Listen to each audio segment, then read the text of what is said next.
স্বাগতম কেরিয়ার টেলসে, জ্ঞানের সেই জগতে যেখানে প্রতিদিন আমরা শেখার মাধ্যমে নিজেকে একটা ধাপ এগিয়ে নিই।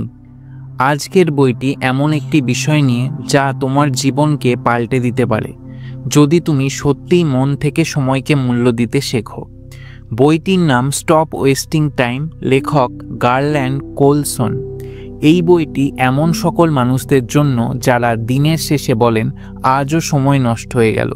চলো আজ আমরা শিখে নিই কীভাবে সময়ের সঠিক ব্যবহার তোমার জীবন বদলে দিতে পারে। সময় পৃথিবীর সবচেয়ে দামি সম্পদ। তুমি হয়তো টাকার হারানো জিনিস ফিরে পেতে পারো, কিন্তু একবার সময় চলে গেলে সেটাকে আর কখনো ফেরানো যায় না।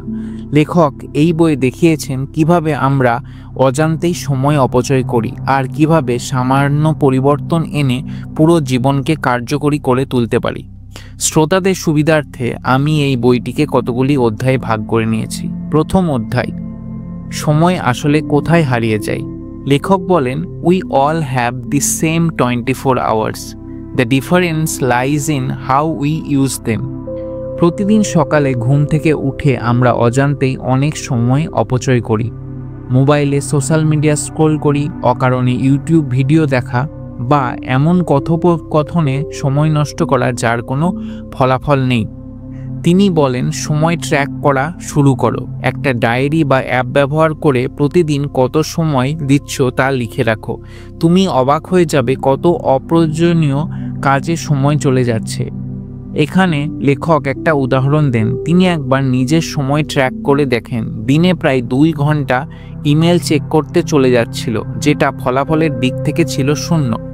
তখন থেকেই তিনি ব্যাচ চেকিং শুরু করেন। দিনে মাত্র 2 বার ইমেল দেখা, ফলাফলস্বরূপ প্রতিদিন 1 ঘন্টারও বেশি সময় তিনি সেভ করেন।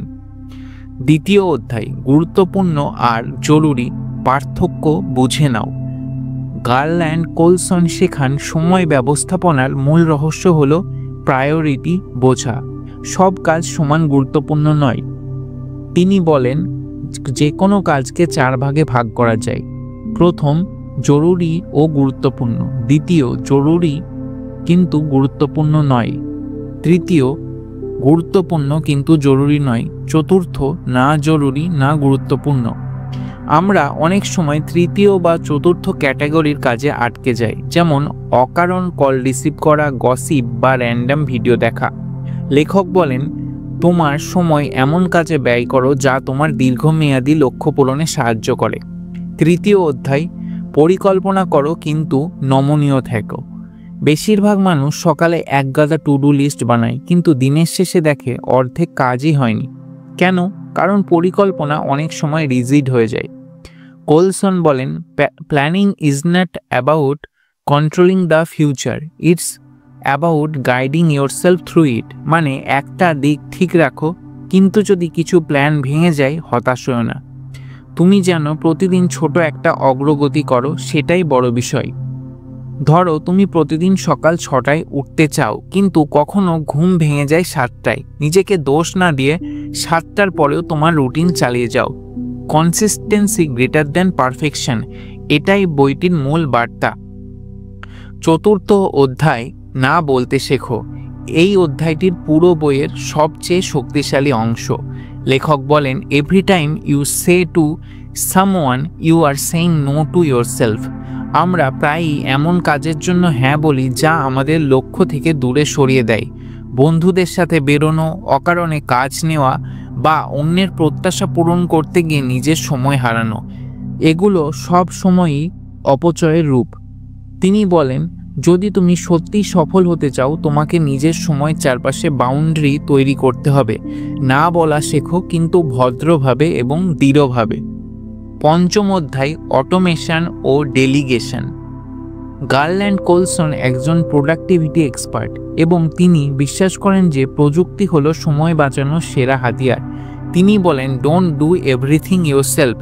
যেসব কাজ বারবার করতে হয় সেগুলো অটোমেট করে ফেলো। যেমন ইমেলে ফিল্টার সেট করো, রিমাইন্ডার টুলস ব্যবহার করো বা এআই টুলস দিয়ে রিপিটেটিভ কাজ অটোমেট করো।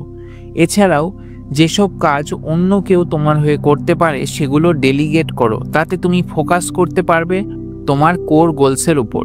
ষষ্ঠ অধ্যায়, বিশ্রাম ও মানসিক রিসেট। কোলসন বলেন, rest is not a West of time, it's an investment in future focus. অর্থাৎ বিশ্রাম সময়ের অপচয় নয়, বরং ভবিষ্যতের উৎপাদনশীলতার ভিত্তি। তিনি পরামর্শ দেন, প্রতিদিন কিছু সময় নিঃশব্দে কাটাও, মেডিটেশন করো, শরীরচর্চা করো, আর দিনে অন্তত 7 ঘন্টা ঘুম নিশ্চিত করো। এতে তোমার মন শান্ত থাকবে, সিদ্ধান্ত নেওয়ার ক্ষমতা বাড়বে, আর সময় ব্যবস্থাপনাও উন্নত হবে। বইটির শেষ অধ্যায়ে লেখক বলেন, তুমি তোমার সময়কে কিভাবে ব্যবহার করছো সেটাই বলে দেয় তুমি তোমার জীবন কেমনভাবে কাটাচ্ছ। প্রত্যেকটি মিনিট, প্রত্যেকটি ঘন্টা একটি সুযোগ। সময়কে অবহেলা করো না, তাকে বন্ধু বানাও, কারণ সময়ের সঠিক ব্যবহারই তোমাকে নিয়ে যাবে তোমার কাঙ্ক্ষিত সফলতার পথে। এই ছিল গারল্যান্ড কোলসনের স্টপ ওয়েস্টিং টাইম বইয়ের বাংলা সারসংক্ষেপ। যদি তোমার ভালো লেগে থাকে তাহলে কেরিয়ার টেলস চ্যানেলটিকে সাবস্ক্রাইব করে রাখো, কারণ আমরা প্রতিদিন তোমার জীবনে নিয়ে আসি এমন এক বইয়ের জ্ঞান যা তোমার চিন্তাধারা, মানসিকতা আর জীবনকে একসাথে বদলে দিতে পারে। আবারও দেখা হবে পরের ভিডিওতে। ধন্যবাদ।